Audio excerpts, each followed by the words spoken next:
കൊന്നു കളഞ്ഞിട്ടുണ്ട്. Sports day മാത്രമല്ല Inter college fest കൂടെ നടക്കണോണ്ട് കുറെ പ്രോഗ്രാംസ് ഉണ്ടായിരുന്നോ. ആക്ച്വലി ഞങ്ങൾക്ക് തന്നെ സംശയമായിരുന്നു സ്പോർട്സ് പരിപാടി കാണാൻ നിൽക്കണോ അതോ ഈ ഇന്റർ കോളേജ് ഫെസ്റ്റ് കാണാൻ നിൽക്കണോന്ന്. കാരണം രണ്ടും അടിപൊളിയായിരുന്നോ. പിന്നെ ഈ ചെറുതുകളൊക്കെ പരിപാടികൾക്ക് ഉണ്ട്. പിന്നെ പണ്ടേ കാണിയാണെന്നോ അങ്ങനെ ഫസ്റ്റ് അടിക്കുമോ എന്നുള്ള ഡൗട്ടിൽ പോയി. രണ്ടെണ്ണത്തില് ഫസ്റ്റും ഒരു സെക്കൻഡും അടിച്ചിട്ട് ആക്ച്വലി അവൾക്ക് ഇൻഡിവിജ്വൽ ചാമ്പ്യൻഷിപ്പും കൂടെ കിട്ടിയിട്ടുണ്ട്. സ്പോർട്സ് ഡേ ആവുകയാണ് പറഞ്ഞാൽ തന്നെ കുട്ടിക്ക് എവിടുന്നും ഇല്ലാത്തൊരു ഉത്സാഹം. അതിനുള്ളതൊക്കെ അവള് വാങ്ങിയിട്ട് തന്നെ വീട്ടിലേക്ക് പോയിട്ടുള്ളതും നമ്മൾ നല്ലോണം ആഗ്രഹിക്കും. അതുപോലെ എഫേർട്ടും കൂടെ ഇട്ട് കഴിഞ്ഞാൽ നമ്മൾ ആഗ്രഹിച്ചതൊക്കെ കയ്യിൽ കിട്ടും പറഞ്ഞിട്ടില്ലേ, അതിന് തെളിവാണ് ദാ ഈ നിൽക്കുന്നത്. അടിച്ചിട്ട് 2 ദിവസം എണീക്കാൻ വയ്യാത്ത കുട്ടിയാണ് ഈ സാധനങ്ങളൊക്കെ വാങ്ങി പറഞ്ഞ് വിശ്വസിക്കാൻ പറ്റും. എന്താണെങ്കിലും അവൾക്ക് മാത്രമല്ല കുറെ പേർക്ക് ഗിഫ്റ്റുകൾ കിട്ടിയിട്ടുണ്ട്. ഓണ എഫേർട്ടും കൂടെ ഇട്ടിട്ടുണ്ടേ. ആ നട്ട വെയിലത്തിരുന്ന് ഓടുക പറഞ്ഞാൽ ചില്ലറ പരിപാടിയല്ലല്ലോ. എന്താണെന്നറിയില്ല, കോളേജ് കഴിയാറായപ്പോ ഇഷ്ടംപോലെ പരിപാടികൾ. എന്നോട് ചോദിക്കുന്നുണ്ട് പലരും, നിന്റെ കോളേജിൽ പരിപാടി മാത്രമേ ഉള്ളൂ എന്ന്. കോളേജ് പറഞ്ഞാൽ പിന്നെ പരിപാടികളാണല്ലോ. എന്നാലും ഇടയ്ക്കൊക്കെയുള്ളൂ ഇങ്ങനെയൊക്കെ ഉണ്ടാവുക. അത് മാത്രമേ ഉള്ളൂ നിങ്ങൾ കാണും. വൈകാണ്ട് പ്രൊജക്ടും വൈവിയും ഇന്റേണൽസും എക്സാമും എല്ലാം പാടെ ഒരു ഒറ്റ വരവുണ്ട്. ഇവിടെ കാണാൻ നിൽക്കണേ. എന്തായാലും സ്പോർട്സ് ഡേ അടിപൊളിയായി എന്ന് പറയാം. സ്റ്റുഡൻസിന് മാത്രമല്ല ടീച്ചേഴ്സിനും കൂടെ പ്രോഗ്രാംസ് ഉണ്ട്. അതും പോരാണ്ട് നമ്മുടെ പിള്ളേർക്ക് സോഫ്റ്റ് ബോളിന് യൂണിവേഴ്സിറ്റിയിൽ 6 വർഷത്തിന് ശേഷം ഞങ്ങൾ സോഫ്റ്റ് ബോൾ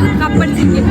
നീണ്ട 6 വർഷത്തെ കാത്തിരിപ്പിന്റെ സന്തോഷമാണ് ഇവിടെ കാണുന്നത്. എന്തായാലും കാഞ്ചനമാല മൊയ്തീനെ കാത്തു നിന്ന പോലെ ഇവര് കപ്പിന് കാത്തു നിന്നു എന്ന് വേണമെങ്കിൽ പറയാം. പക്ഷെ കാഞ്ചനമാലയ്ക്ക് മൊയ്തീനെ കിട്ടിയില്ലെങ്കിലും ഇവർക്ക് കപ്പ് കിട്ടി.